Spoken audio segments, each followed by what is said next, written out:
बिस्मिल्लाहिर्रहमानिर्रहीम। अस्सलामु अलैकुम वरहमतुल्लाहि वबरकातुहू। कैसे हैं आप सब बच्चों? खैरियत से हैं जी बच्चों। आज का सबक शुरू करने से पहले दुरूद शरीफ पढ़िए और इल्म में इजाफ़े की दुआ पढ़िए।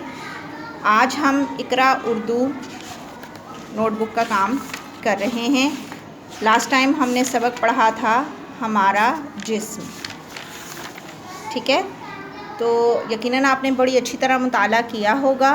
उसी हवाले से आज हम काम कर रहे हैं। सबसे पहले हम लिख रहे हैं अल्फाज मानी। जी, अल्फाज मानी में सबसे पहला लफ्ज़ है ढांचा।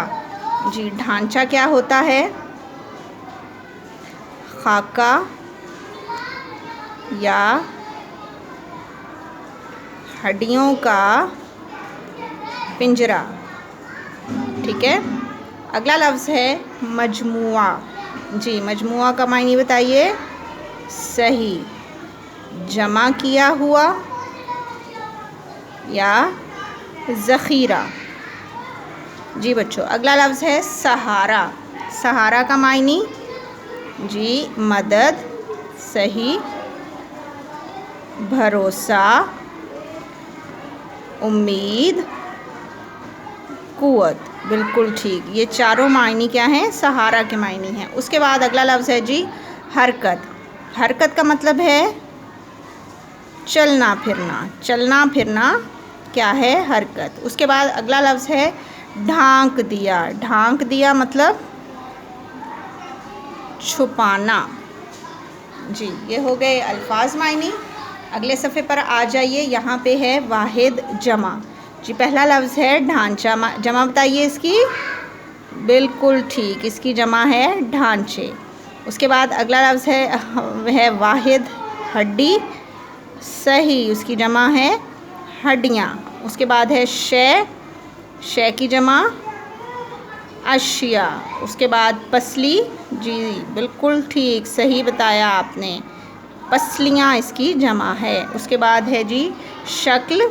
इसकी जमा अशकाल। बिल्कुल ठीक जी बच्चों। अब अगले सफ़े पे आ जाएं। यहाँ पे है अल्फाज मतज़ाद, यानी उलट मायने रखने वाले अल्फाज। जी बच्चों, सीधा का मतज़ाद क्या है? उल्टा। बिल्कुल ठीक। उसके बाद सहारा।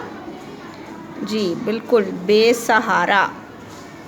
जी, अगला लफ्ज़ है नाजुक। नाजुक का मतज़ाद क्या है? मज़बूत। जी, उसके बाद है हरकत। हरकत का मतज़ाद सुकून। जी बिल्कुल। अब आ जाइए इमला की तरफ। इस तरीके से आपने सफ़ा तैयार कर लिया होगा। जी, पहला लफ्ज़ आप लिखेंगे गोश्त। गोश्त। दूसरा लफ्ज़ है पट्ठे। पट्ठे। जी, तीसरे नंबर पर आप लिख रहे हैं खाल। खाल। चौथे नंबर पे आपने लिखना है सीधा। सीधा। जी, नंबर 5 पे है नाजुक। नाजुक। और नंबर 6 पे है हिफाजत। हिफाजत। नंबर 7 पर आप लिख रहे हैं दमाग। दमाग। नंबर 8 पर है हादसा। हादसा। नंबर 9 पर आप लिख रहे हैं पिंजरा। पिंजरा। जी, और नंबर 10 पे लफ्ज़ लिख रहे हैं हरकत। हरकत। जी बच्चों, आज का काम नोट कर लीजिए। आज आपने हमारा जिस्म सबक के अल्फाज मानी, वाहिद जमा, अल्फाज मतज़ाद और इमला, ये आप अपनी नोटबुक पर लिखेंगे भी और याद भी करेंगे।